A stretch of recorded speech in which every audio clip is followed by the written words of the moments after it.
Alors bonjour chers amis, comme promis dans la dernière vidéo, je vous fais une vidéo sur le nettoyage vibratoire des lieux.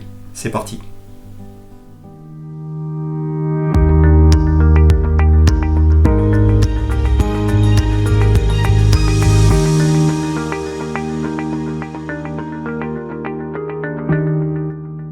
Alors le nettoyage vibratoire des lieux, qu'est-ce que c'est? Alors là non plus, ce n'est pas un exercice facile que de résumer dans une courte vidéo ce qu'est le nettoyage vibratoire des lieux. Au même titre que la géobiologie, c'est un sujet très vaste.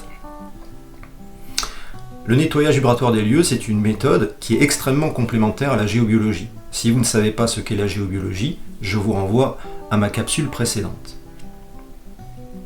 Le nettoyage vibratoire des lieux ne s'intéresse pas au même phénomène que la géobiologie, c'est-à-dire qu'on ne va pas s'intéresser aux phénomènes cosmotelluriques sur un lieu, mais bien aux phénomènes vibratoires qui sont dans un lieu, et donc là, on va parler du côté paranormal de ce qui se passe dans un lieu. Ça concerne donc tout un tas de phénomènes très différents, de nature très différente. Il y en a beaucoup, et là non plus, je ne peux pas tous les lister dans cette vidéo, sans quoi la vidéo ferait 4 heures de long.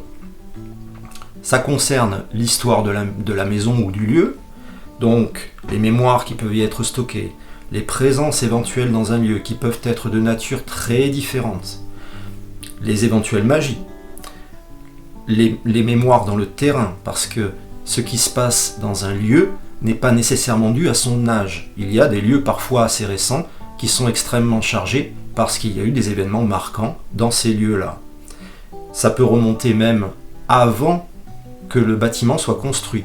On peut s'intéresser à ce qui s'est passé avant parce que là aussi il y aura eu des événements marquants et qui sont stockés dans le terrain. Donc c'est un sujet qui est très vaste mais qui est extrêmement complémentaire à la géobiologie. Parfois des lieux réclament qu'il y ait un nettoyage vibratoire qui soit fait avant de faire une étude géobiologique et parfois ce n'est pas nécessaire. Là c'est au cas par cas. Il faut vraiment regarder avant de procéder, oui ou non, au nettoyage. Lorsqu'on fait ce nettoyage suivi d'une étude géobiologique, d'abord l'étude géobiologique se passe beaucoup mieux, et ensuite on obtient un résultat beaucoup plus satisfaisant à la fin et surtout beaucoup plus durable. Donc évidemment, cette méthode, le nettoyage vibratoire, fait appel à tout un tas de connaissances très variées, tout un tas de méthodes aussi variées pour pouvoir obtenir des résultats que l'on souhaite et assainir vraiment l'aspect vibratoire du lieu. Voilà. Alors évidemment, là aussi, c'est une capsule, c'est très court, je ne peux pas tout expliquer, ça serait vraiment trop long, mais en substance, voilà ce qui occupe cette méthode-là. N'hésitez pas, encore une fois, à revenir vers moi si vous avez des questions à ce sujet. Je vous envoie tout le meilleur et je vous dis à bientôt pour une autre vidéo.